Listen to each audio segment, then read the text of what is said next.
On some forgotten November night in 1834, high in the Wind River Valley, where the air was so thin it seemed to whistle straight through your ribs, a tired young trapper named Jonas Fletcher watched ice bloom across the inside of his cabin wall, while his water bucket turned to solid stone only a few steps from the fire, and in that quiet, bitter moment, he wondered how a house made of heavy logs and hard work could feel so much like sleeping out on naked rock, not knowing yet that the misery of that winter would push him toward a simple, clever way of building that would quietly spread through the mountains and make life just a little warmer for everyone who heard about it.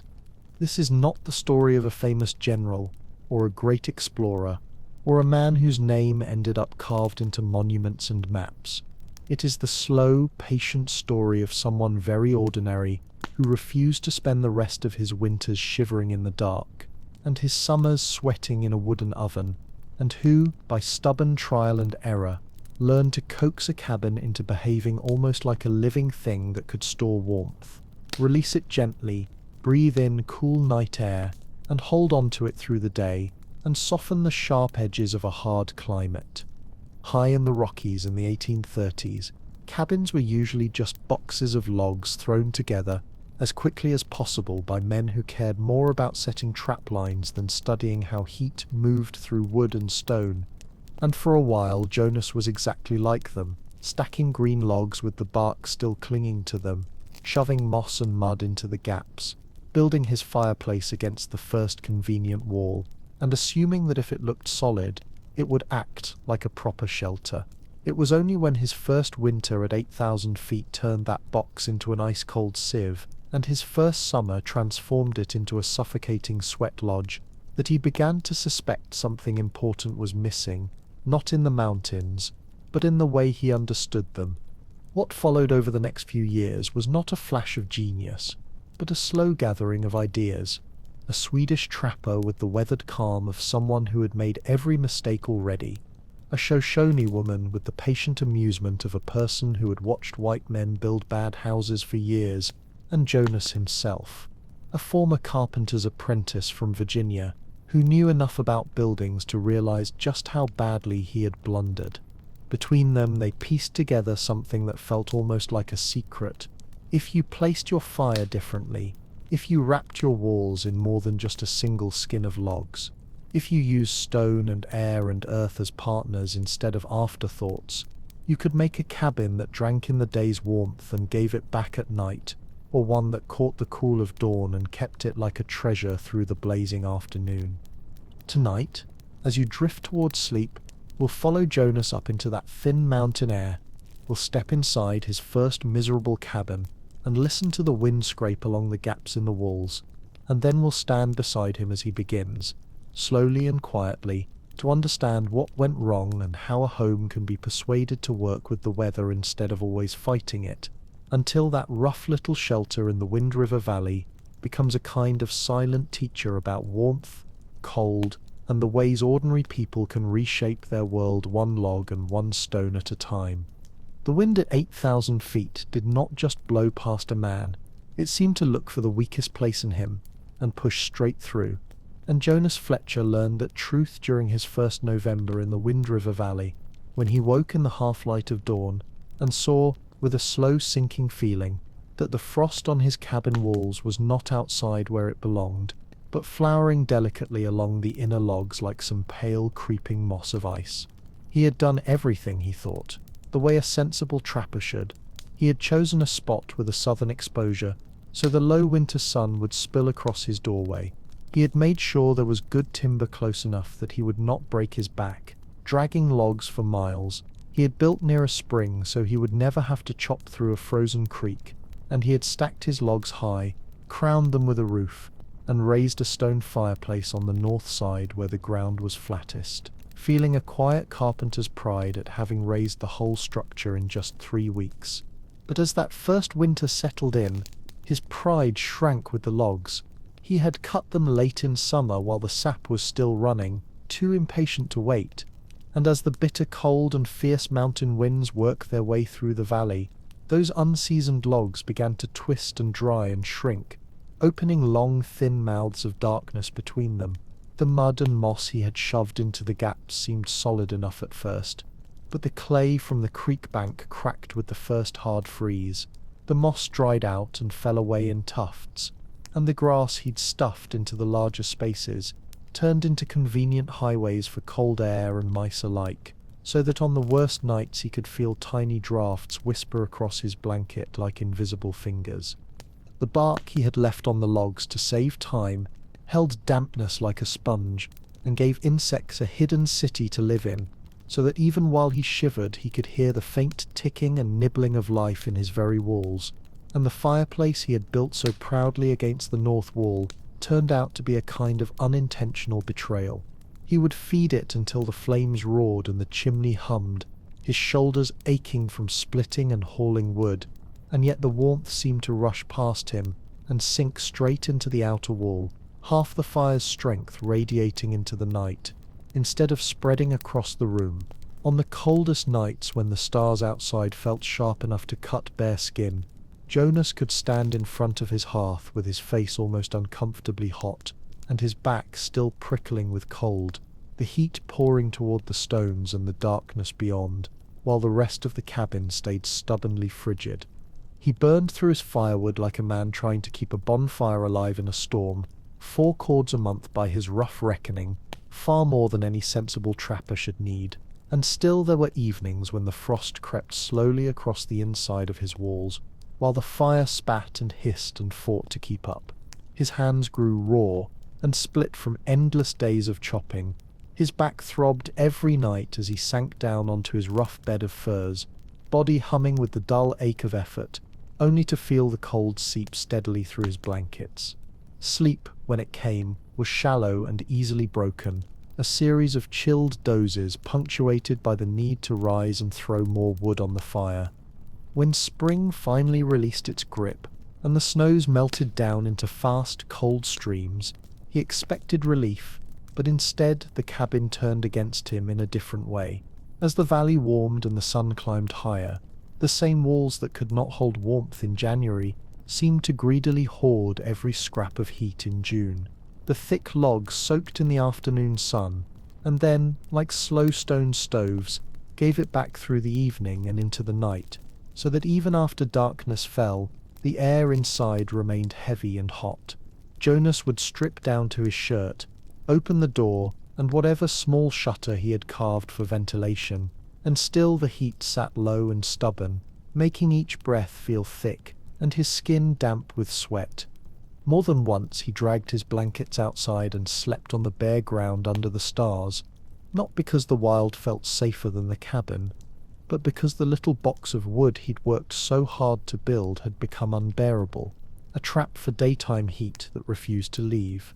In winter his breath turned to crystals in front of his face. In summer his pillow stuck to the back of his neck as if he were sleeping in a bakehouse. The cabin, he realized slowly, was not truly protecting him from the mountain's moods. It was merely amplifying them, cold when it was cold, hot when it was hot, never softening the extremes, only storing them up and throwing them at him when he was weakest.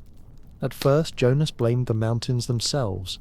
It was easy to curse the thin air, and the violent swings between scorching days and bitter nights.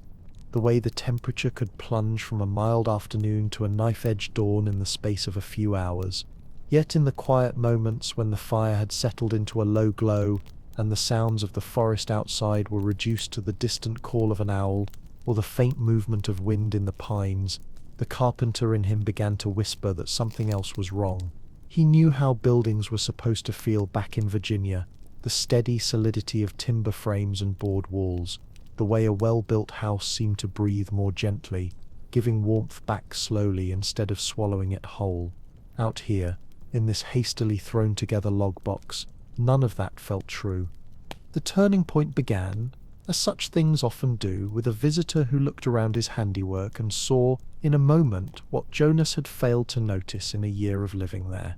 It was the fall of 1835 when a Swedish trapper named Niels Bergström rode into the valley, one of those older mountain men, whose faces looked like they had been carved by snow, wind, and pipe smoke, and whose eyes had the calm weight of someone who had already survived more winters than he cared to count. He tethered his horse, stepped inside Jonas's cabin, and after a long, slow look at the walls, the fireplace, and the way the smoke curled along the ceiling before finding its way up the chimney, he simply said, in his accented English, "You are cold here," as if it were the most obvious thing in the world.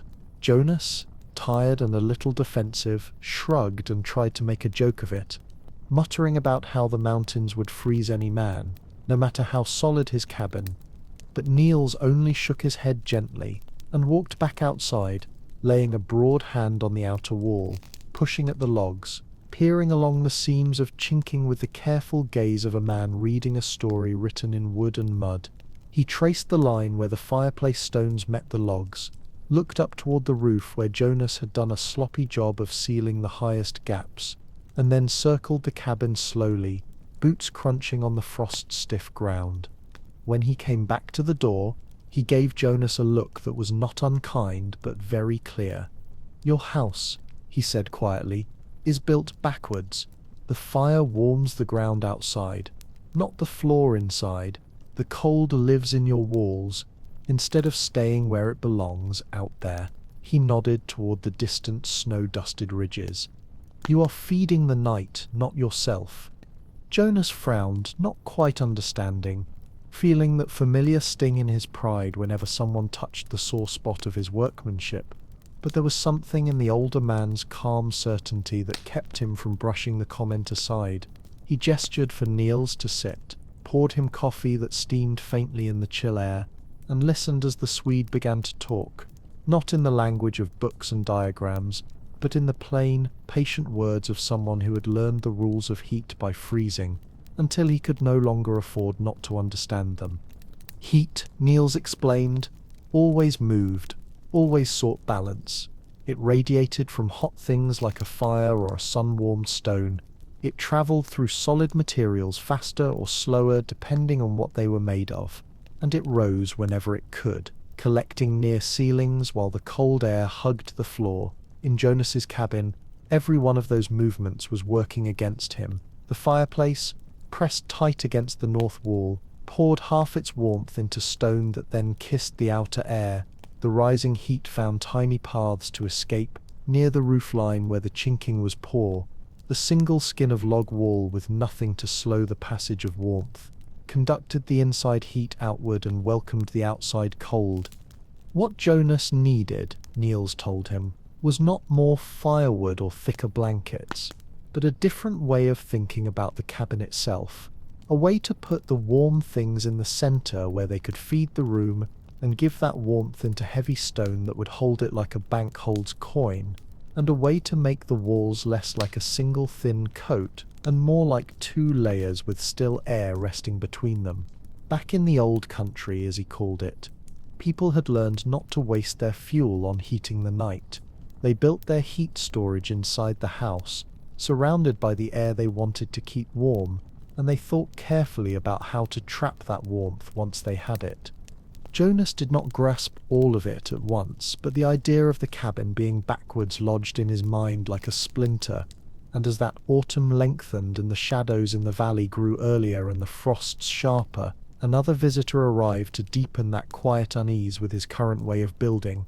One afternoon, a Shoshone woman named Morning Crow came with her French-Canadian husband to trade, and when she stepped into the cabin she laughed a low, amused laugh that made Jonas feel, without quite knowing why, like a boy who had been caught out. "White men build cold houses," she said in a gentle mix of Shoshone, French and English, the words flowing together like water. "You make walls that breathe the warmth out, like an old man breathing out his life." Tired as he was of hearing that his cabin failed at the one task a cabin should do, Jonas still found himself listening closely as she described how her people built for winter, with two skins of material and quiet air resting between them, with some lodges sunk partly into the earth so that the ground itself helped keep them warm, with openings that could be opened high to let out hot air in summer, or closed tight to trap it in winter. She spoke of shade and sun, of using the low winter light to pour warmth into the places where people slept, and of keeping the earth's deep cool underfoot when the summer sky hammered the land with heat. That evening, after they had gone and the fire burned low, Jonas lay awake on his rough bed, listening to the logs tick and settle as the night cold tightened its grip on the cabin, and he realized that between Niels's talk of heat moving, Morning Crow's talk of two skins and earthen openings, the mountains were beginning to give him a kind of quiet lesson. His first cabin, thrown together in a rush with green logs, bad chinking and a backward fireplace, had taught him how not to build. Now, if he was willing to tear away his pride along with some bark and mud, he might be ready to learn how to build something better. By the time the first real snows of that winter began to drift down, soft and steady, whitening the roof and muffling the sounds outside, Jonas had already started in his mind to take his cabin apart and rebuild it log by log, stone by stone, imagining a fire that lived closer to the center, walls that did not leak their warmth like a cracked bucket, and a roof and floor that did more than simply stand between him and the sky and the ground. He did not yet know exactly how all the pieces would fit together, but the idea had taken root, and as he fed his greedy, wasteful fireplace one more armful of wood, he promised himself that this would be the last winter he spent inside a house that seemed determined to freeze him in January and bake him in July. When the deep cold finally settled across the Wind River Valley that year, turning the creek beside Jonas's place into a band of dull, groaning ice, and pressing the snow into hard, squeaking layers under his boots, he moved through his days with a strange double awareness, his body still caught up in the old routines of checking traps, splitting wood, mending gear, while his mind kept quietly dismantling the cabin around him and rebuilding it in ways that made more sense. Each time he reached for a log in the growing pile beside the door, he remembered Niels's words about heat moving through material, and each time he pushed a scrap of moss into a stubborn gap, he heard Morning Crow's amused voice describing two skins and the way air, if trapped and kept still, could become an ally instead of a thief. He began, as the winter wore on, to look at his own four walls not as a finished thing, but as a kind of rough draft, full of clumsy decisions and hurried choices that might be corrected if he was willing to start again.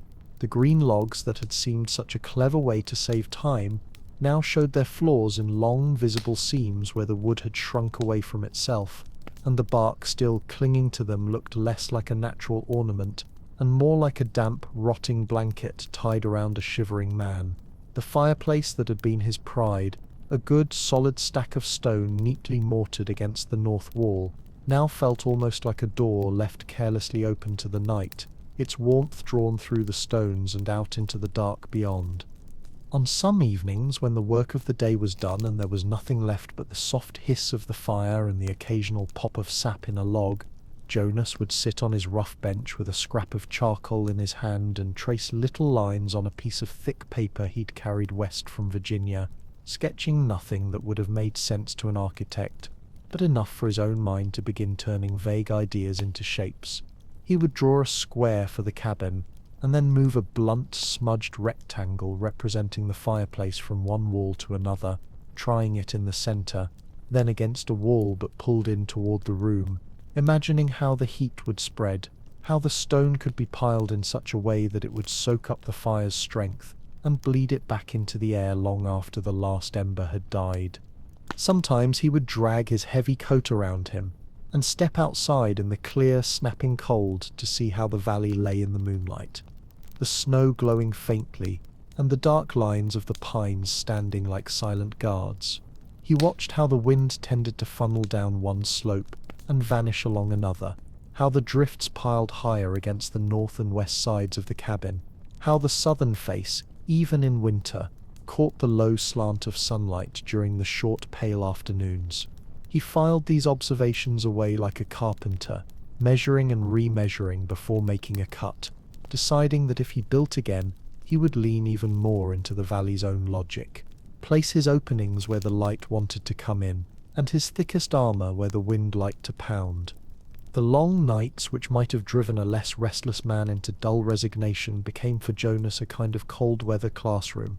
Meals, when their paths crossed at a small winter camp or a frozen rendezvous, would answer his questions patiently, explaining again that stone, if you gave it enough contact with heat, would hold that warmth for hours, and that the trick was not more firewood but better storage. Morning Crow, when she and Baptiste passed through in their own seasonal pattern, shared more details in bits and pieces, telling him how her people sometimes dug lodges half into the ground to use the earth's steady temperature as a shield against the wild swings above, how they layered bark, mats, and hide so that air would lie still between them, and how a simple shade on the sunny side in summer could be as helpful as a thick wall in winter. Slowly, Jonas began to assemble these fragments into a plan that felt less like desperation and more like quiet, practical ambition. He told himself, on particularly hard mornings when his breath hung in the air like smoke and his bare fingers screamed against the cold of the axe handle, that he would not simply patch the old cabin again when spring came. He would build a new one beside it, better thought out, better fitted to the mountain's moods, and then let the first fall slowly back into the earth, a reminder of his early ignorance and a warning never to take the easy, quick way just because he was tired. He decided, first of all, that he would stop fighting the nature of the logs themselves and give them time to become what they needed to be before he asked them to hold up a home. Instead of cutting his timber in late summer when the sap ran heavy and the wood clung to its moisture, he would fell his trees in late fall, when the cold had already drawn much of the sap down into the roots and the wood would season more evenly. He saw in his mind neat stacks of straight, debarked trunks laid up off the ground with small spaces between them, the winter wind slipping through and around them, carrying off dampness while the low sun dried their surfaces. It would take patience, perhaps a whole season of waiting and watching, but the thought of building with logs that would not twist and shrink away from their neighbors filled him with a deep, steady relief. He also resolved that he would not this time accept the rough, round fit of untouched logs pressed together any more than he would accept a miscut board in a carpenter's shop. Using his draw knife and axe, he would hew the top and bottom surfaces of each log where they touched, flattening them just enough to nestle tightly one against the next, so that the joints of the wall became in effect long, gentle seams rather than ragged gaps. It would be more work, hours and days of careful shaving and fitting, but he could already imagine the satisfying feel of two hewn faces settling together with almost no space between, leaving the chinking to seal only fine lines instead of yawning cracks. The idea of two skins stayed with him most stubbornly of all. He pictured not a single thin shell of log standing alone against the winter, but a paired structure at least on the sides that faced the worst weather, where one wall of stout timbers rose to meet the storm and, a short distance inside it, a second wall of smaller logs created a sheltered inner surface. Between them, instead of wild air rushing past, there would be a narrow, quiet world of trapped air, dry moss, leaves, perhaps even clay in places, all layered together in such a way that the cold would have to creep through step by step, losing its strength along the way before it ever touched the inner room where he and his fire would be. Lying awake on his thin mattress of furs and blankets, listening to the wind combing at the cabin roof, Jonas expanded that vision further. The floor, he realized, should not be bare earth at all, no matter how convenient it had been, to simply trample the soil flat and call it done. The ground at that altitude held a deep, penetrating chill that seeped up into the soles of his feet and the bones of his legs, no matter how high he piled the fire. If he could raise the cabin slightly, set it on stone piers or blocks at the corners and along the sides, and lay heavy beams across them to support a floor made of split logs or puncheons, the space beneath would become another layer of still air, a cold buffer between the frozen earth and the living space above. The idea of stepping down in the morning onto wood that was merely cool instead of bitterly icy felt, in those long nights, like a promise of kindness from his future self. The roof, which he had thrown together before as a low, shallow pitch barely good enough to shed snow and rain, also began to change in his imagination. He saw, instead of a thin cover of planks and shakes, a steeper, higher roof that let snow slide away safely, while leaving a pocket of air between its outer skin and the ceiling of the room below. On top of the wooden shingles, he considered laying a layer of clay and then a thick coat of soil, enough to hold grass and wildflowers in the short mountain summer, creating a living blanket that would blunt both the sting of winter cold and the hard glare of summer sun. It would be heavy, yes, and he would need to build his walls strong to carry it, but the thought of that rich, insulating mass above him, absorbing and releasing heat slowly, appealed to his growing sense that a cabin could act almost like a creature, storing warmth and coolness in different parts of its body. Above all, he understood now that his fire needed a different relationship to the cabin. No more pressing the hearth against an outer wall where half its strength bled into the night. Instead, he would give it pride of place as close to the center of the room as space allowed, building not just a simple box of stones but a thick, solid spine of masonry that would rise from the floor and climb toward the roof, with broad shoulders of stone benches on either side. He imagined sitting there on a January night, his back resting against warm rock that had spent the entire day drinking in heat, feeling that gentle stored warmth radiating out even if the flames had fallen to coals. By late winter, this new cabin existed in his mind almost as clearly as the old one did in reality. He could see where the door would go, on the southern wall that drank in the low winter sun, and where the small windows would sit, modest rectangles of glass or oiled hide that would gather light without giving up too much heat. He could picture small, high openings near the roofline that could be stopped up tight in winter and opened in summer to let hot air leak away, turning the cabin into a kind of slow-breathing lung that exhaled warmth when it was too much and held it when it was precious. The knowledge that this would mean an entire summer of extra work did not frighten him as much as it might have the winter before. He had already paid in raw hands and aching muscles and sleepless nights for his first mistakes, and the thought of spending a season cutting, seasoning, hewing, and lifting logs felt almost gentle compared to the idea of repeating another year of burning 3 men's worth of firewood just to chase the cold out of the corners. He told himself that each stroke of the axe, each lift of a stone, would be an investment not only in comfort but in time given back to him later, mornings where he could linger over coffee instead of rushing out to the woodpile before his breath turned to ice inside the room. So he waited. As the snow slowly subsided, and the first trickles of meltwater began to murmur under the crust of ice, with a sense of quiet growing purpose, the mountains around him did what they always did, shedding their winter coats and greening along the lower slopes. But for Jonas, the changing season meant more than just the return of game and the opening of passes. It meant the moment was coming when he could step outside with his axe, touch the rough bark of a standing tree, and begin with each measured cut to turn all those nights of thinking into something real.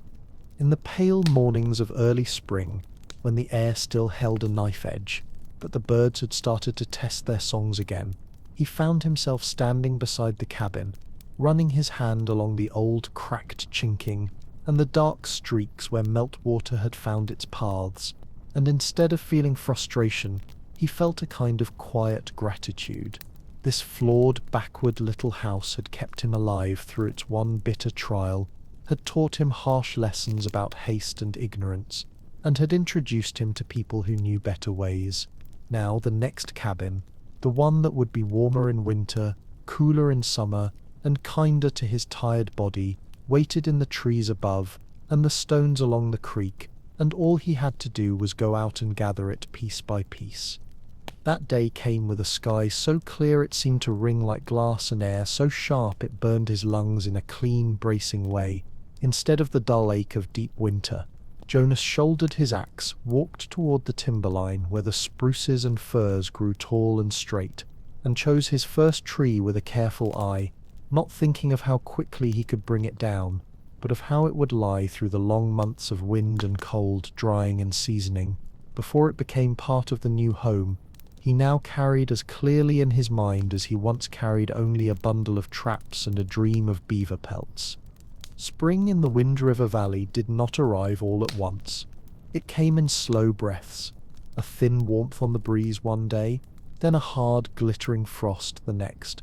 But Jonas found that these shifting moods suited him, because he, too, was shifting, no longer the desperate young trapper who had hammered together a cabin simply to keep the snow off his bed, but a man with a plan that unfolded patiently, quietly, like a long path revealed footstep by footstep. He knew now that speed was not his friend. Care was, patience was, and so when he walked into the timber that first morning with the axe balanced on his shoulder, he felt almost a solemn calm settle over him, as if by taking this one deliberate step he had already left his old mistakes behind. He chose his trees slowly, touching the bark with his palm, leaning close to study the grain, testing the straightness of the trunk with his eye, the way a carpenter judges a board before he lifts it from the stack. The ones he selected were tall lodgepole pines and straight firs, their trunks rising clean and unbroken toward the pale sky, but he no longer thought only about their height or thickness. He thought about how they would behave once felled, how the sap would retreat through the winter, how the logs would season evenly, if he spaced them right, how their weight would sit when they became part of the double walls or the beams beneath the raised floor. The first tree he cut fell with a slow, groaning sigh, not the splintering crash of green timber, but a steady, controlled descent that felt respectful somehow, as if he were asking a favor rather than taking something by force. Jonas trimmed the branches, stripped the bark and cut it to the lengths he had already decided on during the long winter nights. Then he hauled it, sometimes dragging the butt through the needles, sometimes levering it onto his shoulder, with the practiced ease of a man who had spent too many hours moving heavy things, and stacked it on raised skids he had made from smaller saplings. As the days warmed, his pile grew clean, debarked logs separated by small sticks, so that air could flow freely around them, drying them from every angle. Jonas found himself moving with a rhythm he had never possessed the year before, the steady sequence of fall, trim, hew, drag, stack, returning to the same careful motions like a craftsman rehearsing a familiar song. He worked through April and into May, letting the meltwater run in silver lines down the slopes while he cleared a wide level patch of ground near his old cabin for the new foundation. He set aside the largest, straightest logs for the outer walls, marking them with a notch so he would know where they belong, and chose slightly smaller ones for the inner wall that would form the second skin on the north and west sides. The idea of those walls, with 2 feet of trapped air and layered insulation between them, filled him with an odd kind of comfort, even while he stood in the bright spring sunlight. He could imagine the winter winds slamming against the outer logs, only to find their fury fading long before they reached the warm interior. Some days he worked in silence, hearing only the rasp of his knife as he hewed the logs flat along their mating surfaces, shaving long curls of sapwood that fell at his feet in pale, fragrant coils. Other days, neighbors and fellow trappers passing through would stop and watch him work with expressions somewhere between curiosity and skepticism. Many of them had lived here longer than Jonas had, yet they had never bothered to strip their logs so thoroughly, or season them for so long, or cut double the quantity for a second wall. They'd ask why he was doing it, and Jonas would explain as best he could about the cold that lived in his old walls, and the warmth that escaped too easily, about the way the Swedes spoke of heat moving, and the way Morning Crow spoke of trapping air. Some nodded in understanding, others shook their heads, joking that Jonas had traded his traps for a carpenter's bench, but Jonas didn't mind. He had already lived one winter inside a box of logs built too quickly, and the memory of frost blooming on the inner walls was enough to power his resolve through every long working day.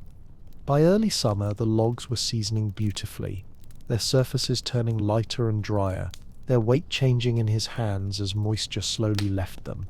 Jonas began laying out the stones for the foundation piers, selecting rocks that were broad and flat enough to bear weight without rocking.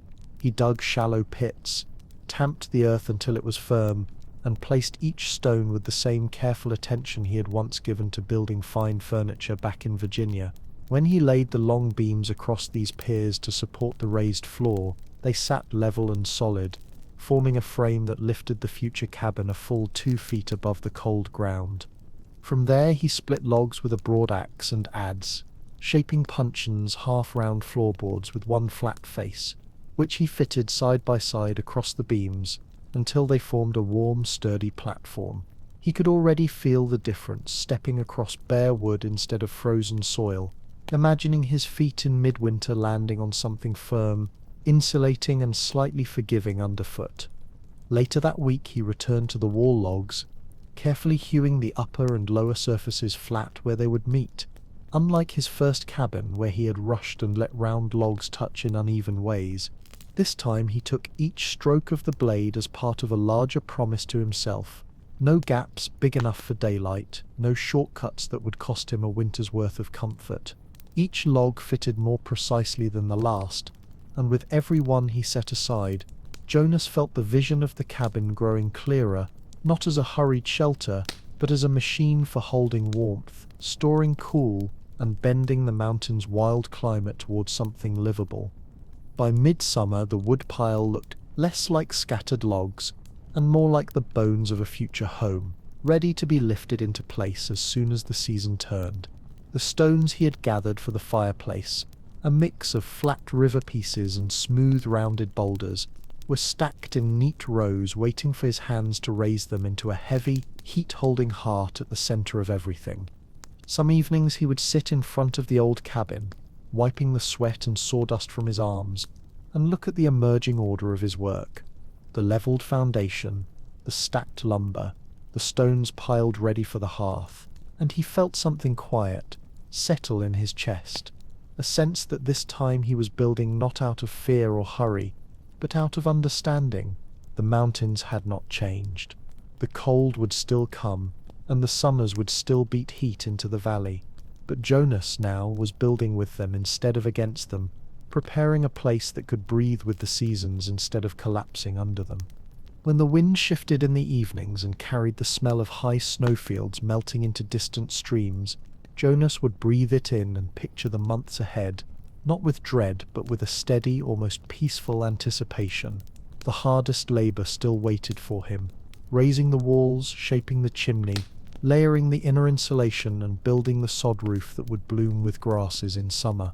But he knew, with a certainty he had never possessed before, that every effort he made in the warm months would repay him tenfold when the valley froze again. And so, with the long days of July stretching ahead and the tools laid out in tidy rows, Jonas prepared to begin the real work, the lifting and fitting and building of a home that for the first time in his life would not just shelter him but work alongside him, quietly and faithfully, through the long, harsh seasons to come. The true beginning of the cabin came on a calm morning in late July, when the sun was just beginning to warm the tops of the pines, and the valley felt suspended between the cool breath of night and the slow promise of heat. Jonas stood in the center of the leveled foundation, the stacked logs ready beside him, and felt a stillness settle over his mind, one born not of hesitation but of certainty. The months of careful preparation had brought him here, to the moment when all the winter thinking, the spring cutting, and the early summer seasoning would begin to take form in solid lines of timber rising from the earth. He hefted the first log, a long straight beam that would form the base of the south wall, and set it gently on the stone piers, adjusting its position until it lay perfectly level. Then he fitted the second log perpendicular to it, forming the first clean corner, the beginning of the shape he had been carrying in his mind for nearly a year. As each log was laid, he checked the joinings with the care of a craftsman carving a fine piece of cabinetry, making sure the hewn surfaces sat tightly together with no room for wandering draughts or the thin, icy fingers of winter winds. The walls rose slowly over the days that followed. Jonas worked alone, lifting with the methodical strength of someone used to shouldering half a tree, sliding the heavy logs up improvised skids, using levers of smaller poles to ease the beams into place. Every few layers he would climb down and walk around the outside of the growing structure, watching how the lines of shadow moved along the gaps, adjusting a log here, tightening a seam there, until the walls felt less like a pile of wood and more like a vessel he was shaping with intention. The outer shell grew first, Thick, stout logs fitted so tightly that only the thinnest slivers of light could find their way through. After that came the inner walls on the north and west sides, set 2 full feet inside the outer shell. Jonas took care in choosing the slightly smaller logs for these interior layers, making sure their hewn surfaces aligned as neatly as the outer ones. Between the 2 skins he began to lay the insulation. First, a bottom layer of dry moss pressed into a soft textured cushion, then a mixture of leaves, needles and forest debris gathered from the shaded ground beneath the firs, forming a loose, airy mass that would trap pockets of still air. Above that he added more moss, then finally a thin layer of clay mixed with dried grass to stabilize everything and keep the wind from stirring through the layers. Each time he pressed his hand into that soft, layered mixture, he imagined the cold winter wind beating against the outer wall, only to lose its bite as it passed through the stillness of the trapped air, leaving nothing but a faint whisper reaching the warm interior. It was a small, quiet victory each time he stepped back and saw the double wall rise another row higher. By mid-August, the walls reached shoulder height, and Jonas turned to the fireplace, the true heart of the cabin, the feature that would make the difference between a home that merely survived winter and one that lived comfortably inside it. He spent several days hauling stones from the creek, choosing each one for its size, shape, and how it would fit into the larger mass.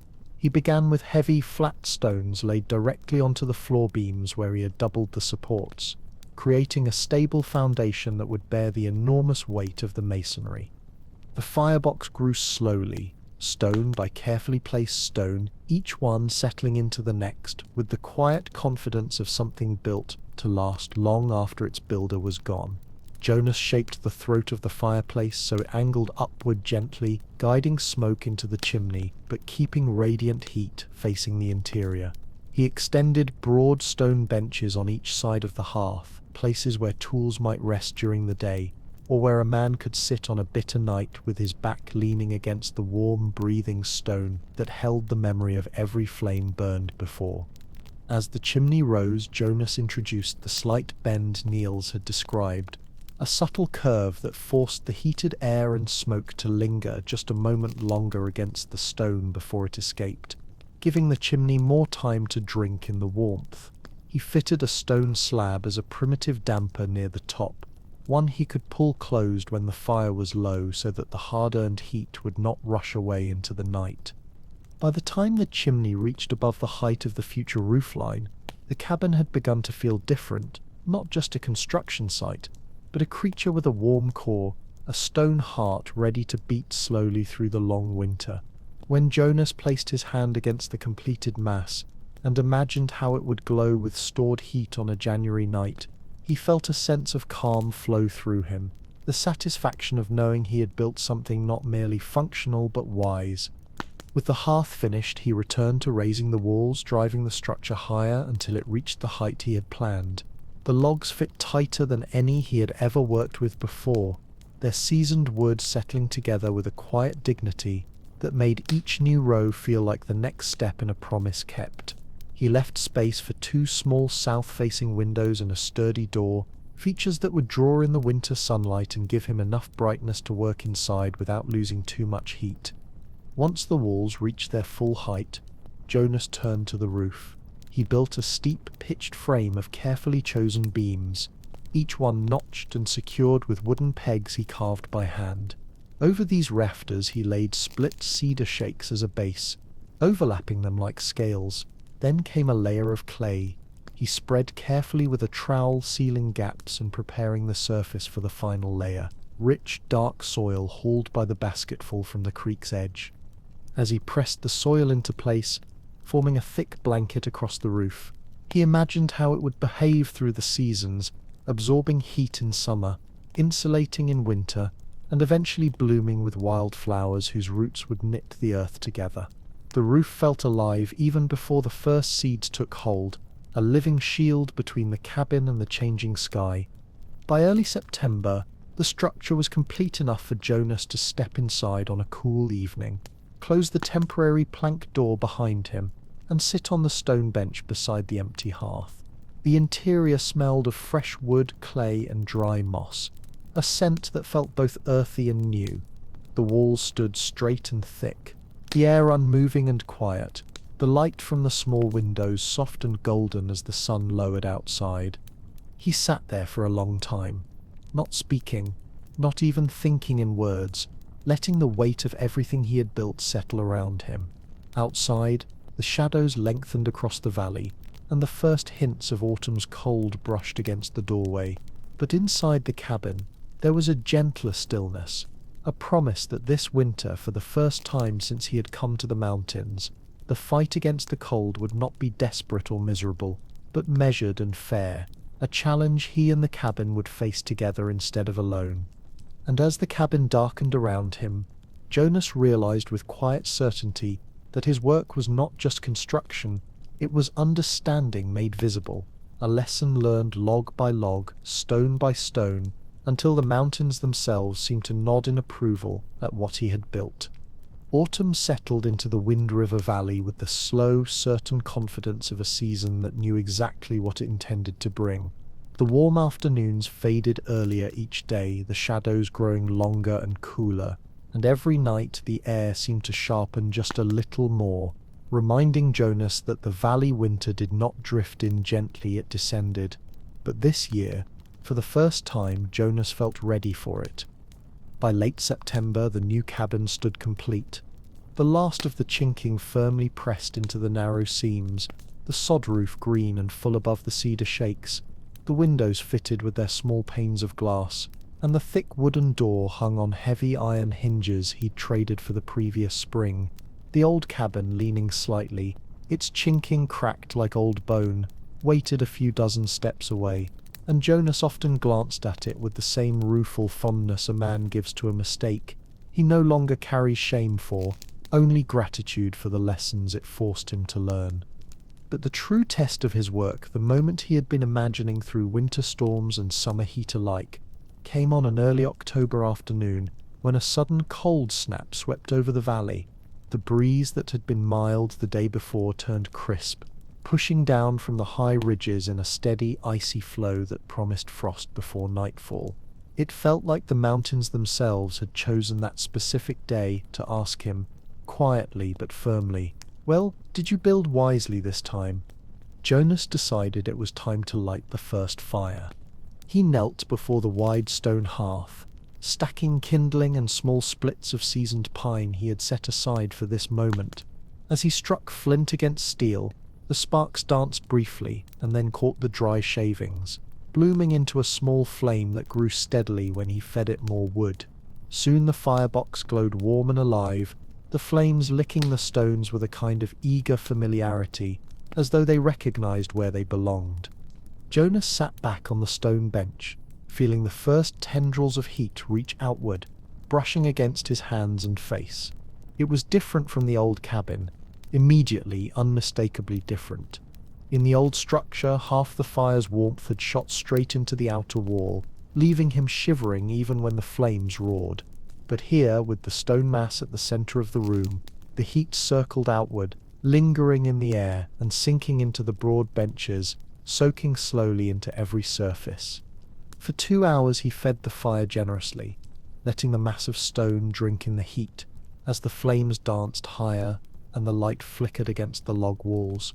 Jonas walked slowly around the room, placing his fingers on each seam of chinking, feeling for even the slightest hint of a draft. None. The walls held the warmth like cupped hands holding water. By dusk he let the fire burn down to coals, red, steady, glowing like a heart settling into its nighttime rhythm. The cabin felt warm, comfortably warm, not the fleeting, uneven warmth of a freshly lit hearth, but the deep, lingering warmth of a place that intended to hold on to heat long after the fire had died. He stepped outside for a moment, pulling the door shut behind him. The evening air bit sharply at his cheeks, the temperature dropping fast under the orange-blue sky. Frost glimmered faintly along the edges of the grass, and the creek had begun to form a thin, brittle crust at the edges. Jonas breathed in the cold and exhaled a long stream of fog, then opened the door and stepped back inside.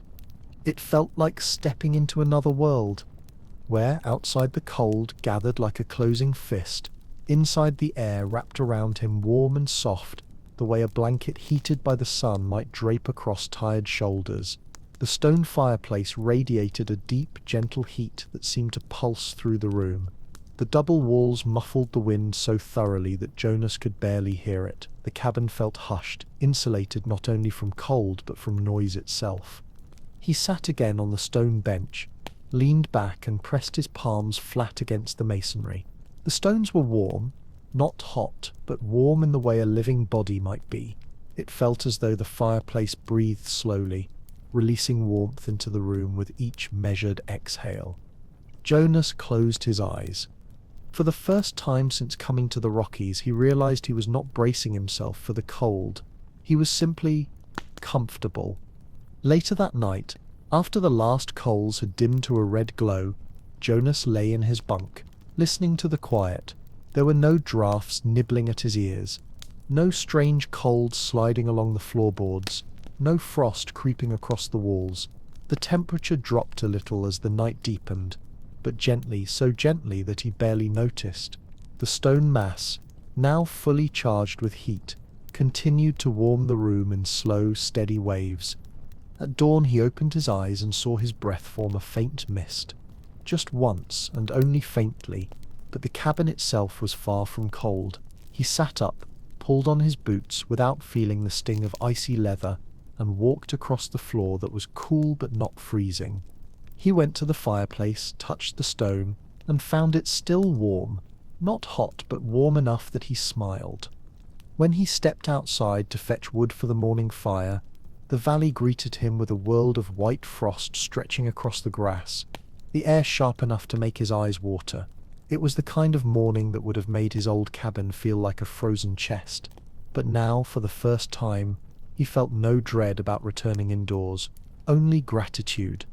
He lit a small morning fire, not out of desperation but out of comfort, and within minutes the entire cabin warmed again, responding like a well-tuned instrument. He cooked breakfast without shivering. He ate slowly, savoring each bite, and as the sun rose over the ridge and spilled pale light through the south-facing windows, Jonas realized something powerful and simple. He had built a cabin that worked with the mountains instead of against them. A cabin that would store warmth in winter. A cabin that would shed heat in summer. A cabin that breathed quietly and held its own against the fiercest weather.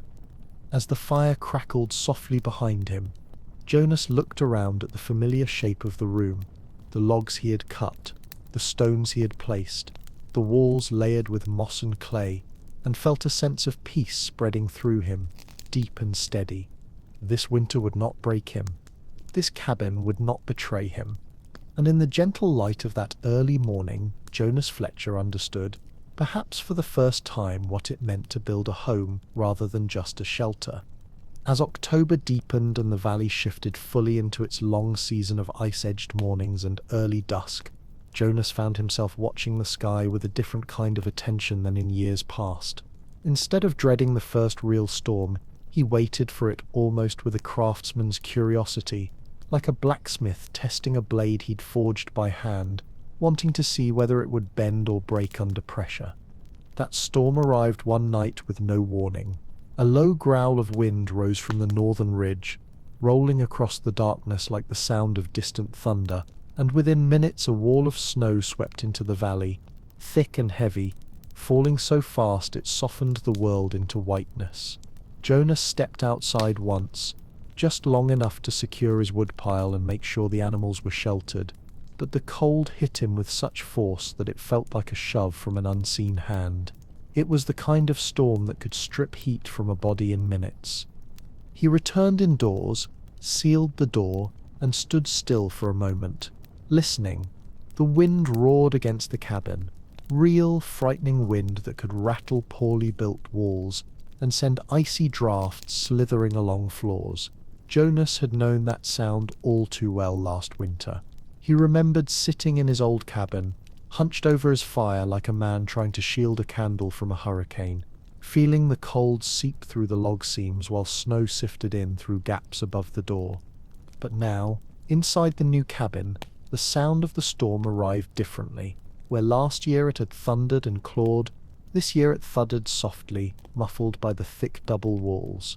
It was as if the wind were beating its fists on the outer shell, only to find its blows turned aside, its voice reduced to a muffled hum. Jonas lit the fire at sunset as he did every evening, feeding it patiently until the stone mass glowed warm. The flames threw a steady shine across the room, flickering gently on the smooth-hewn logs and the rounded stones of the chimney. After 2 hours the fireplace was hot enough to store heat through the night, and Jonas let the flames sink into a soft bed of coals. He sat on the stone bench, wrapped in a blanket more out of habit than necessity, and leaned back against the warm masonry. It felt like leaning into the sun-warmed side of a boulder during a summer afternoon, solid, deep, alive with heat.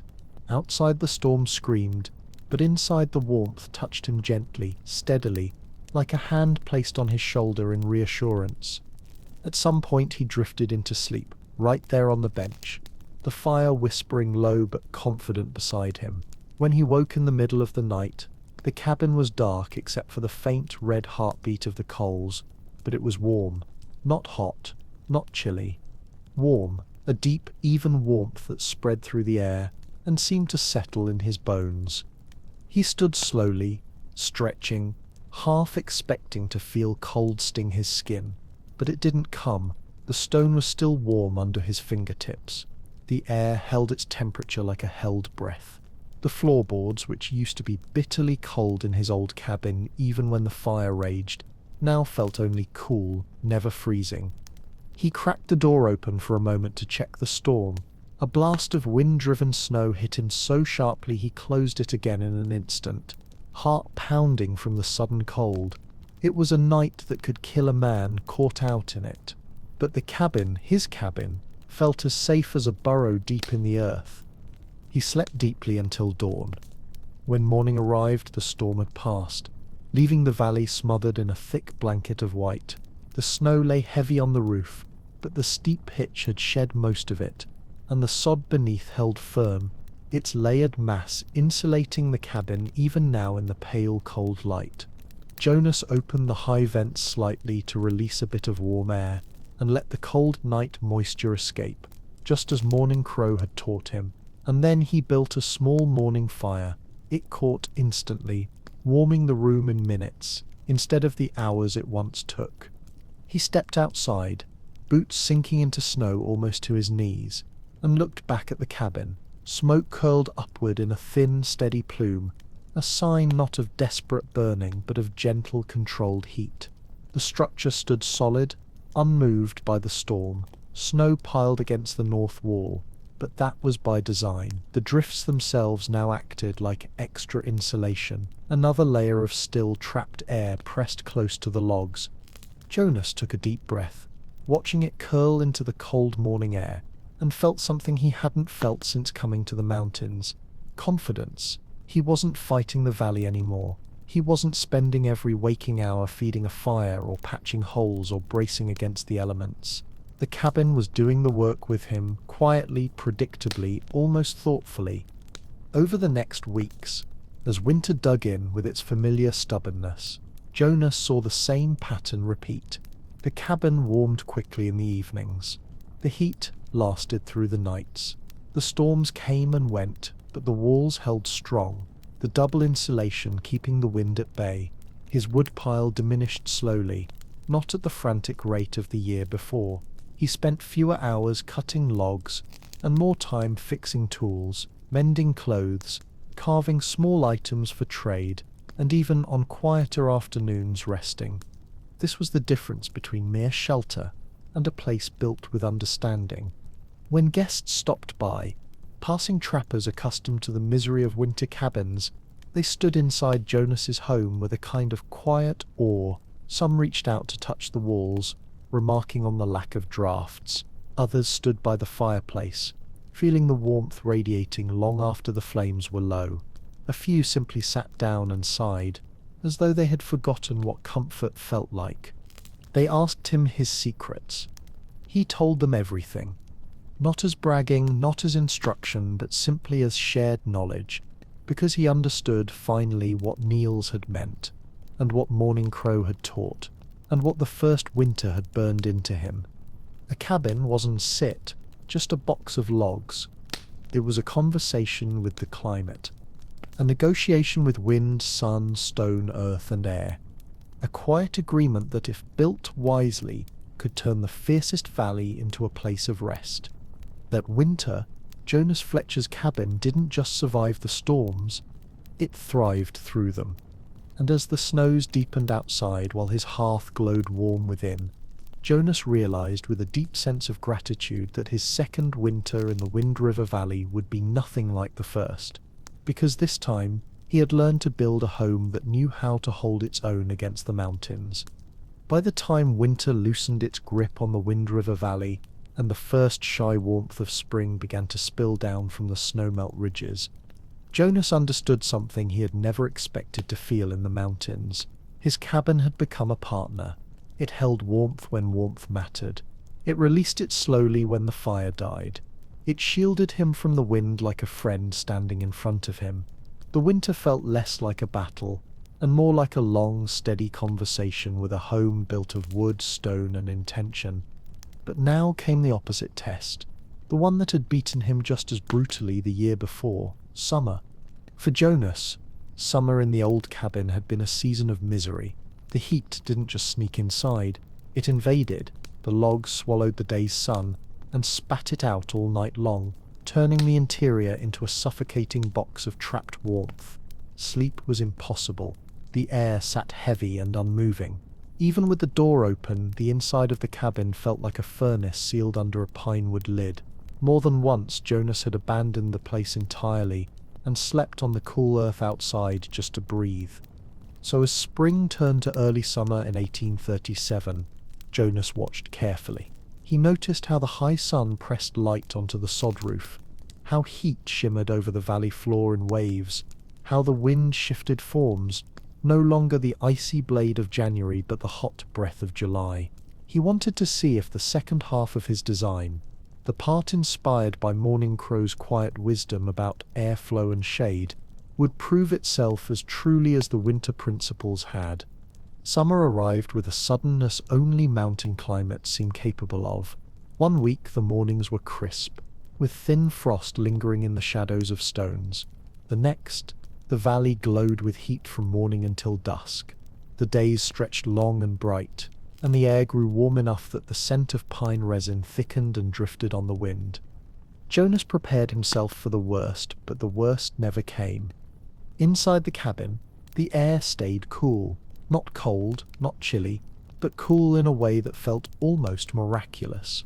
The same double walls that held warmth in winter now held back the aggressive heat of summer. The trapped air, once a barrier against cold, became a shield against warmth. The sod roof, shaded by grasses that swayed gently in the mountain breeze, absorbed the brunt of the sun before the heat could reach the interior, and the raised floor, 2 feet above the cold earth, helped maintain a stable temperature even when the outside air shimmered with heat. In late morning, when the outside felt hottest, Jonas opened his high vents just as Morning Crow had taught him. Hot air, rising naturally, streamed out as if the cabin were gently exhaling. Then, as the sun climbed to its highest point, Jonas closed the vents and door, sealing the cool morning air inside. The thermal mass of the fireplace helped too, though in a different way than in winter. Having absorbed cold through the long snowy months, the stone heart of the cabin now acted like a reservoir of coolness. It drew warmth toward itself without ever letting the air grow unbearable.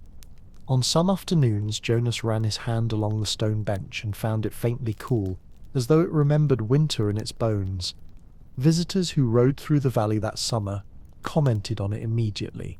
They would step into the cabin expecting the usual rush of trapped heat, but instead they found a shaded, quiet interior where the temperature felt almost entirely removed from the blazing world outside. Some stood near the fireplace, puzzled at how cool the stone felt. Others brushed their palms along the double log walls, half expecting to find sun-hot wood, but discovering something closer to the temperature of a shaded creek stone. Jonas would smile quietly and explain what he had learned. Open the cabin at dawn. Let the cool air wash through. Close it tight before the heat settles in. Let the walls and the stone do the rest. It was not magic, not luck, not a secret charm, only the natural behavior of materials arranged with respect for the land and its seasons. By July, Jonas was experiencing something he had never known in the mountains, nights of peaceful sleep in the height of summer, while other trappers dragged their blankets outside to escape the heat trapped in their cabins. Jonas slept comfortably indoors. The thick walls and the shaded windows kept the late-day heat from flooding in, and by nightfall the interior felt almost refreshing, like stepping into the cool shadowed side of a canyon wall. He found that he could work inside without breaking into sweat. He could cook simple meals without boiling the air around him. And perhaps most astonishingly, he found that even during the peak of summer, he needed no fire, not even a small one. The cabin regulated itself, a self-balancing environment built from nothing more than logs, stone, earth, and patient attention. One afternoon, Baptiste Marot passed through with Morning Crow at his side. When they entered the cabin, she paused, drew in a long, deep breath of the cool air, and smiled, the quiet, knowing smile of someone who had seen an idea grow roots. "You built a house that listens," she said softly. "Most white men build houses that fight." Jonas nodded, feeling a warmth, not of heat but of pride, rise gently in his chest. He thought back to the long nights of winter when he had sat barefoot on the wooden floor just to feel the difference between a warm home and a cold one.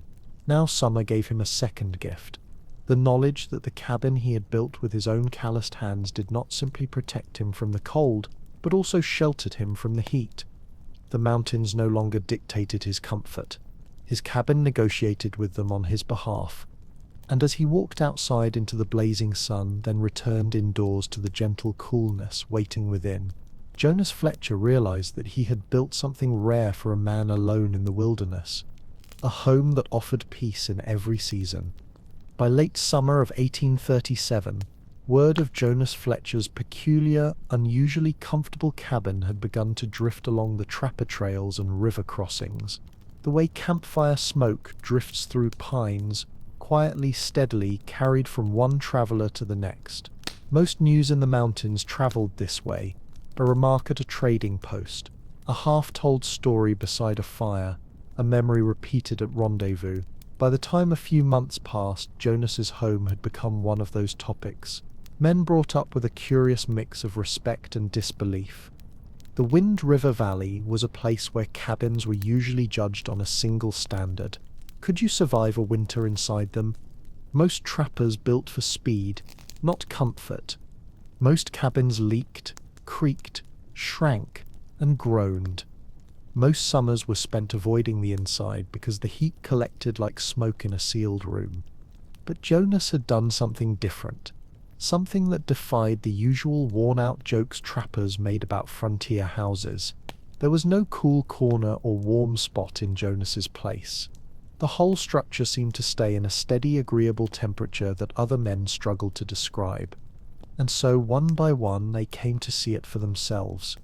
The first visitors were just two young trappers passing through on their way toward Jackson's Hole. They stepped inside expecting the usual stuffy midsummer heat, and stopped dead in the doorway. "Feels like a creek-bed cave in here," one murmured. "No," the other corrected softly, laying his palm on the inner wall. "Cooler." Jonas explained everything. How the double walls trapped still air, how the stone chimney worked like a cool reservoir in summer, how the sod roof shaded the ceiling, how the small high vents let heat escape when the air grew heavy. The younger trapper shook his head in disbelief. "You built yourself a winter lodge and a summer lodge in the same place." Jonas only smiled. He wasn't interested in praise. He was interested in helping others avoid the misery he had once endured. The old-timers sipped judgment. Later that month, two of the oldest mountain men still roaming the valley, Reynolds and McBride, rode up with their mules. These were men who'd wintered in the Rockies when most trappers were still learning to sharpen knives. Their cabins had always been built the same way: quick, rough, simple. They stepped inside Jonas's cabin and stood absolutely still. McBride tugged his beard. Reynolds squinted around the room with the slow, thoughtful frown of a man evaluating a horse he might trade for. "You put the chimney there," Reynolds finally said, pointing. "Yes, sir," Jonas replied. "And double walls." Jonas nodded. "And a sod roof." Another nod. Reynolds looked at the younger man for a long moment, then let out a short, genuine laugh rare for him. "You built yourself a Scandinavian lodge in the middle of Wyoming, boy." McBride added quietly, "This is how houses should set been built all along." It was the closest either of them ever came to admitting they'd been doing it wrong for years. The cabin becomes a model. By the time autumn approached again, trappers who passed through the valley often asked Jonas for advice. Some wanted to know how thick the double wall needed to be. Some wanted the exact mixture of clay, sand, and hair for the chinking. Some asked how steep the roof must lie to hold soil without leaking. And everyone wanted to understand how a cabin could stay warm with so little firewood. Jonas never guarded the knowledge. He gave the same answer over and over again. It's not the exact measures, it's the principles. Trap still air. Hold heat inside. Store warmth in stone. Let hot air escape in summer. And build with dry wood, not wet. Those who listened closely went on to build cabins that mirrored his own in quiet ways. A French-Canadian trapper on the far ridge added a small inner wall to the north side of his home. Two brothers from Kentucky shifted their fireplace inward and built heavy stone benches beside it, just like Jonas's. An older trapper named Samuels covered his roof with sod after hearing how Jonas's stayed cool under the summer sun. Each man told another, and the ideas began to wander far beyond the valley. A cabin that changed the mood of a wintering camp. By early winter of 1837, Jonas's home had become a kind of unofficial gathering place. Men who came in from long, bitter trapping runs would step inside, stomp the snow off their boots, and sigh with a deep, grateful relief that surprised even them. Some sat quietly near the warm wall, thawing their hands without needing to crowd the fire. Others marveled that the walls did not betray even a whisper of the wind outside. A few simply sat and stared at the masonry, asking how such a small fireplace could warm such a large room for so long. Jonas would simply shrug. "Stone remembers heat," he would say, "and the walls remember cold." But in truth, even he was still delighted, deeply, silently, by how well the cabin worked. Morning Crowsit's return. Late that winter, Morning Crow returned with Baptiste for a visit. As soon as she stepped through the door and felt the calm warmth inside, she nodded slowly, her dark eyes reflecting the flicker of the fire. "You listened," she said. Jonas laughed softly. "I tried." She walked the room with her fingertips lightly brushing the logs, the stone, the seams of the chinking. "This is a wise house," she said at last. "A house that holds warmth and keeps cool. A house that breathes like an animal. It does not fight the mountain. It stands beside it." Jonas felt something warm rise in his chest. Not the heat of the fire, but the quiet pride of a man whose work had been understood exactly in the way he hoped. A house worth staying in. By the time that winter ended, Jonas realized something remarkable. He no longer thought of leaving the valley. He no longer considered returning east, nor drifting toward Oregon, nor chasing rumors of better trapping grounds. For the first time in years he wanted to stay. Stay because he had built a home worth staying in, a place that gave back more comfort than it demanded in labor.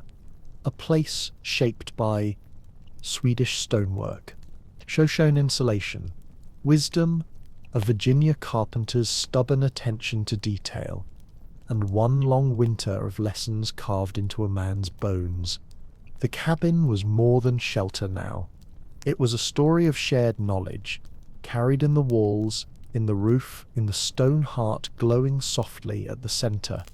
And as word spread farther, toward Montana, toward Oregon, toward the Great Basin, it would not be Jonas's name that traveled, but the principles he had pieced together through patience, cold, and humility. The mountains had taught him how to build. Now he would teach others how to live.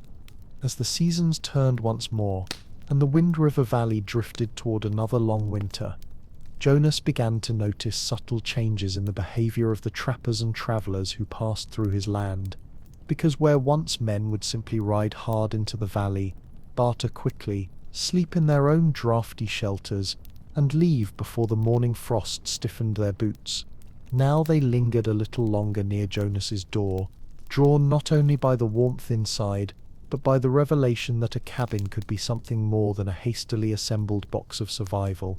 And in this way, without ever intending to, Jonas Fletcher slowly influenced the entire rhythm of the mountain community around him, weaving comfort into a culture that had long accepted discomfort as the natural tax of frontier life. It happened quietly, almost invisibly at first, as men who had suffered through their own bitter nights began to ask Jonas more pointed questions, not only about where to place a chimney or how to fit double walls, but about why such choices mattered, how heat moved through space, how still air became an ally, how stone could be convinced to hold fire in its cold body, and release it only when darkness pressed hardest at the door, and Jonas, sitting by his hearth with the calm certainty of someone who had earned every lesson through hardship, answered them slowly and thoughtfully, explaining that a home built with respect for the land could ease a man's burdens more than an extra rifle or 40 traps ever could. Winter arrived early that year, sweeping over the high ridges like a white curtain drawn across the sky, burying the valley in deep, swirling snow that muffled the world until every sound seemed softened and every movement slowed. And yet Jonas's cabin stood firm and warm, a place where men who had ridden in from the frozen trail removed their mittens with sighs of relief, and sat on the stone benches with a sense of astonishment at how gentle warmth could feel when it radiated, not from a roaring flame, but from stone that breathed heat back into the room, as if honoring an agreement made hours earlier.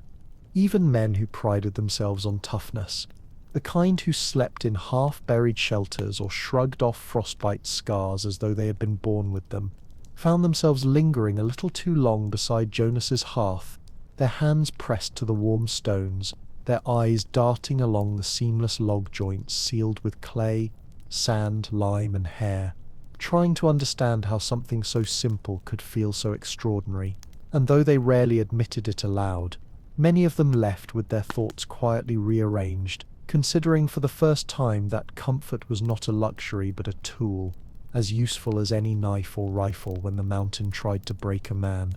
As winter deepened and the valley settled into its frozen silence, Jonas noticed how often visitors returned with stories of their own attempts to adopt parts of his design, describing cabins where the fireplace had been moved inward, or where a second interior wall had been added, or where a thin sod layer now crowned the roof, and held back both heat and cold.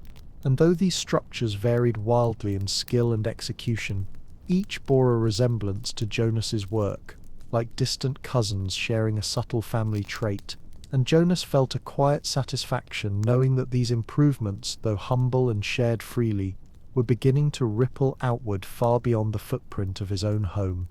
There were evenings when the snow fell in slow, steady curtains, thickening against the north wall, and turning the world outside into a quiet white void, and Jonas would light his small lamp, sit on the stone bench with his cup of coffee cooling in his hands, and reflect on how this second cabin, the one built with intention, patience, and gathered wisdom, had not only changed his winters but had changed him, because he no longer felt like a drifter clinging to survival from season to season, but like a man rooted in a place that acknowledged his efforts and rewarded his thoughtfulness. He found himself guiding younger trappers more often, not with the impatient tone of a teacher who expects mimicry, but with the gentle patience of someone who understands that knowledge travels fastest when offered as principle rather than prescription, And so he would explain with long, slow sentences that lingered like embers, that heat radiated outward from fire, the way sunlight radiated through the branches of pines, that stone absorbed warmth the way a creek stone absorbed the day's sun, that walls could either trap or surrender temperature depending on their layers, and that every structure, no matter how humble, should be built as though it must negotiate with winter and bargain with summer to find equilibrium.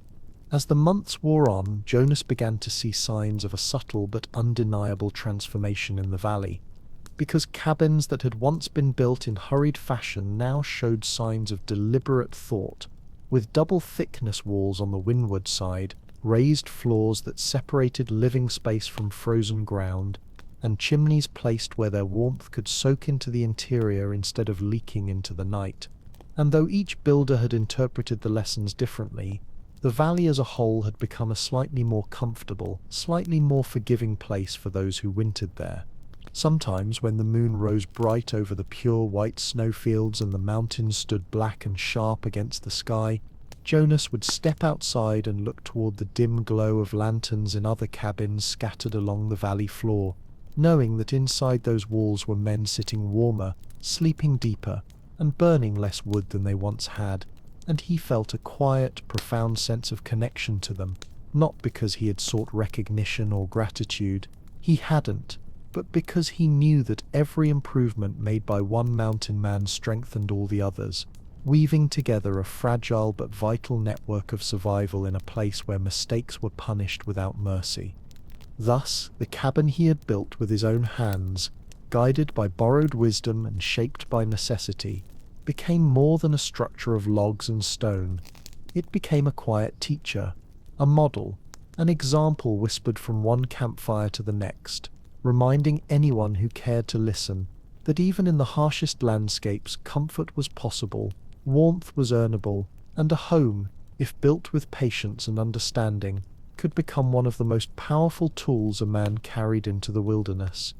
As the winter of 1837 slowly released its grip, and the first thin ribbons of meltwater began threading their way down from the high ridges into the Wind River Valley, Jonas found himself reflecting on how profoundly his life had changed since that first brutal year, not only because he now slept warmly in a cabin that breathed with the seasons instead of fighting them, but because the ideas he had gathered, those quiet lessons from a Swedish trapper and a Shoshone woman, and the tireless shaping of his own mistakes, were no longer confined to the walls he had built, but were beginning to flow outward through the mountains in ways he could never have predicted, traveling not as formal instruction but as murmured suggestions, half-remembered principles, and borrowed bits of wisdom carried from man to man along the old trapping routes.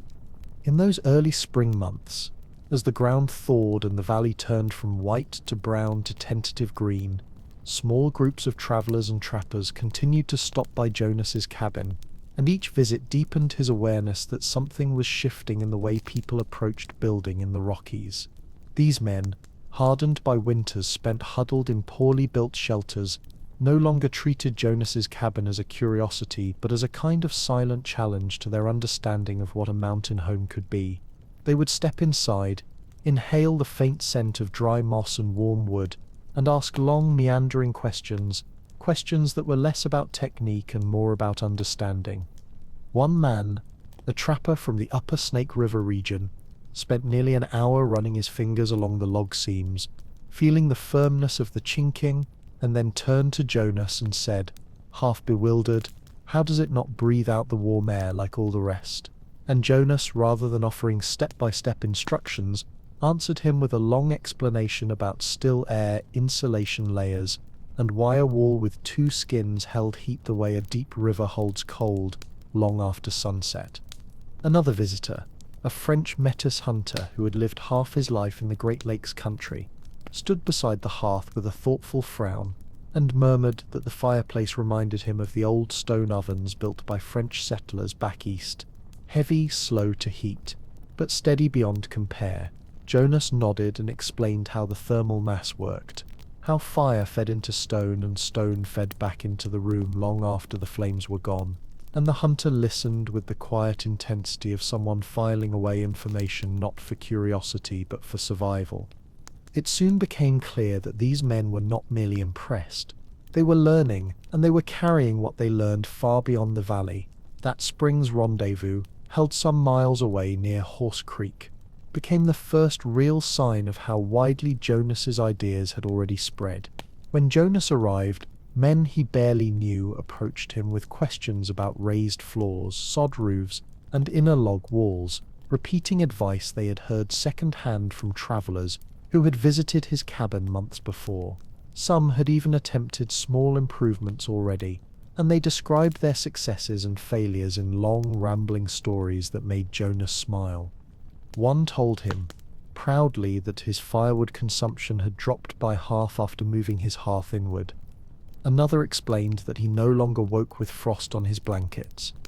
A third said that for the first time in years, he had actually slept indoors in July without feeling like he was suffocating. These men did not praise Jonas directly. They were not the praising sort, but their quiet gratitude was unmistakable, carried in the way they spoke of the work, in the thoughtful pauses as they considered what else they might change, in the respect they offered without ever needing to name it. Through that summer, Jonas watched as the valley's cabins subtly transformed, each structure shaped by the personality of its builder, yet clearly influenced by the principles Jonas had shared. Some trappers built partial double walls, focusing only on the windward side. Others added stone benches beside their fireplaces. A few experimented with new chinking mixtures, using everything from horsehair to crushed bark, and one particularly proud man spent half a day showing Jonas the steep sod roof he had built, with such care that it could have held a small garden. Jonas found himself offering advice not as a teacher, but as a fellow craftsman, gentle corrections about where heat escaped, warnings about not overloading beams under sod, explanations about venting that he had learned only through his own failures. He spoke in long, thoughtful sentences, describing the movement of heat as though it were a living thing, and the men listened with the same quiet focus as they might listen to the wind shifting on the ridgeline. What surprised Jonas most was how rapidly the knowledge continued to travel. Traders heading toward the Oregon country carried the ideas west. A group of crow hunters brought them north toward Montana. A pair of Kentucky brothers carried them eastward through the mountain passes. The wisdom spread as unassumingly as moss across old wood, slowly, quietly, persistently. By autumn, Jonas realized that the valley itself felt different. Cabins that had once stood as rough, hastily assembled shelters now bore signs of deeper thought. Roofs sloped more steeply. Walls were thicker on the northern side. Fireplaces glowed more steadily at the center of rooms instead of smoking weakly at the far end of cold cabins. The winter that followed was easier for nearly everyone. Less wood was burned. Fewer nights were spent shivering. More time was given over to work, rest, craft, stories, even small moments of peace. And although no one said it outright, Jonas could feel it every time he walked past another man's home. This valley, harsh and unforgiving as it was, had become a little more livable because of a few simple principles shared freely among people who understood that survival was never a solitary achievement. Standing outside his cabin one evening, the sky burning gold over the snow-crusted peaks, Jonas understood something essential about the frontier, that knowledge, hard-earned and passed along with generosity, became a form of shelter too, one that stretched far beyond a single set of walls and continued warming people long after the first fire had gone out.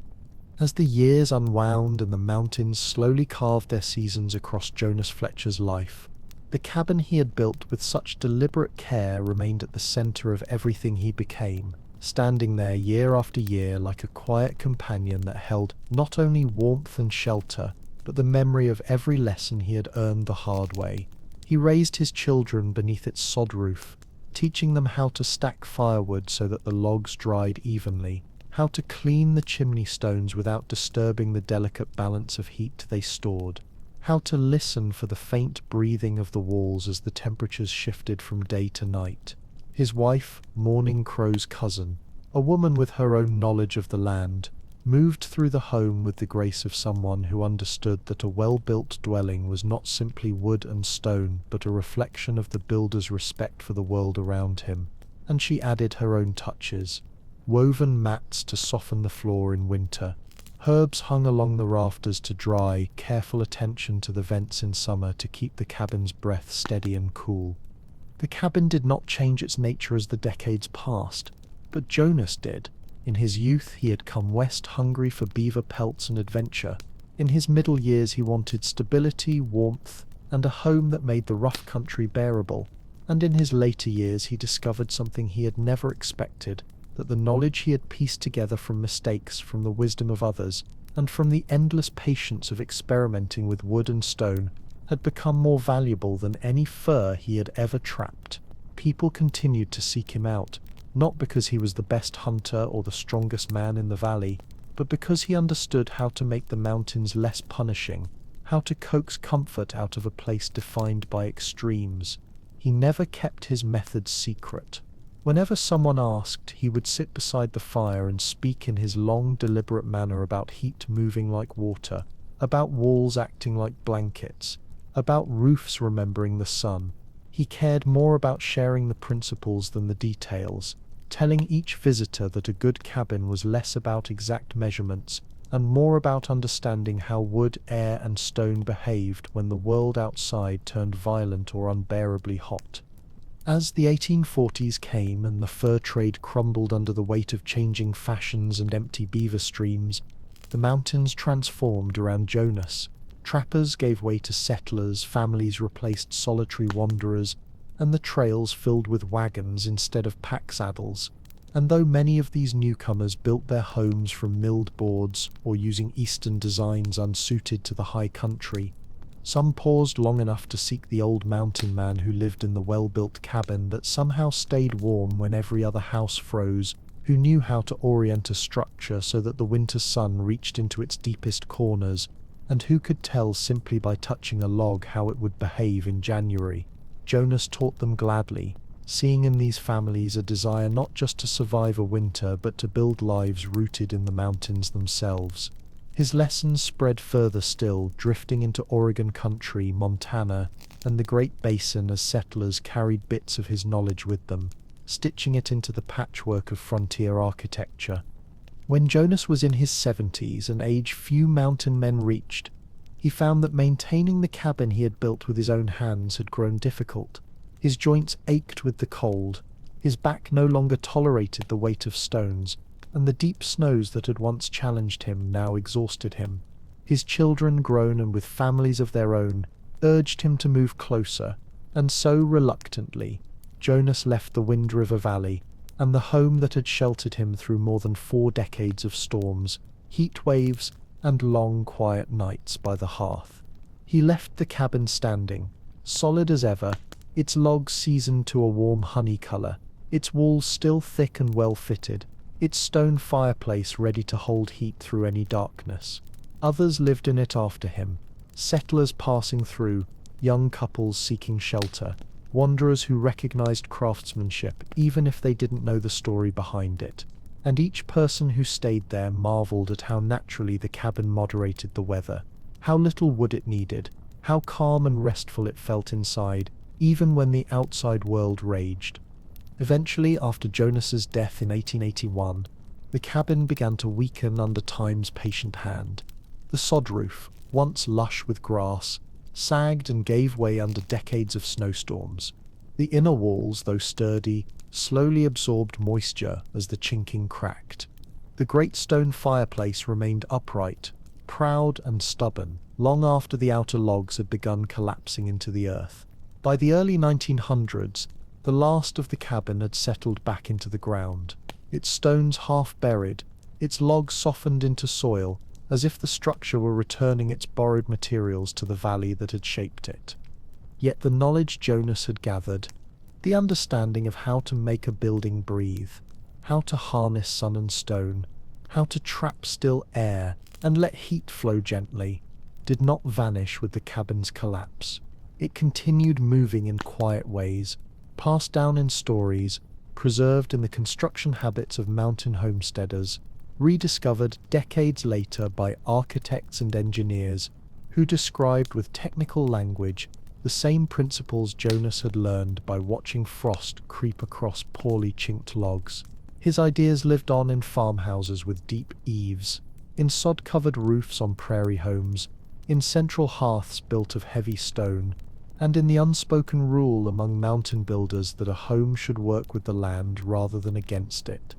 And in this way, Jonas Fletcher, just an ordinary carpenter's apprentice turned trapper, just a man who refused to freeze one more winter or swelter one more summer, left behind something far greater than a cabin. He left a legacy of understanding, that shelter is not merely walls and a roof, but a partnership between a builder and the land, a negotiation with wind and sun, a conversation with seasons that never truly end. His cabin is gone, its roof fallen and its logs returned to dust, but the wisdom that shaped it still stands, lingering in the warm glow of stone hearths that hold heat until dawn, in the thickened walls that shield families from cold, and in every home across the mountains where someone long ago decided to build not quickly but well. And so the true legacy of that one mountain man's secret is not a structure of logs and rock, but the quiet idea that a home warm in winter, cool in summer, gentle in every season, can be crafted from patience, observation, and a willingness to learn from failure. His walls have fallen, but his knowledge remains standing, woven into the fabric of frontier history, warming lives long after the last ember in his own hearth faded into ash.